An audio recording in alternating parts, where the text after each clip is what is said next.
Last year, I did a month-long series of videos covering the history of the Western genre. I really enjoyed the experience and learned a lot while making it.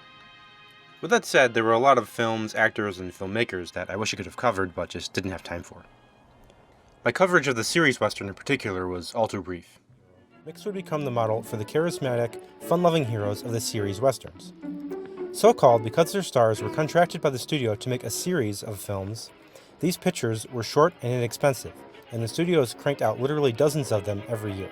Stars like Ken Manyard, Buck Jones, William Boyd, Gene Autry, Roy Rogers, and countless others would thrive in this market. These B-Westerns make up a large proportion of all the films in the genre, and were, in many ways, the financial bedrock of Hollywood in the early sound years. Because of this, I've decided to bring the series back for a second season. With all that said, I'm happy to announce Westember II, Stars of the B-Western.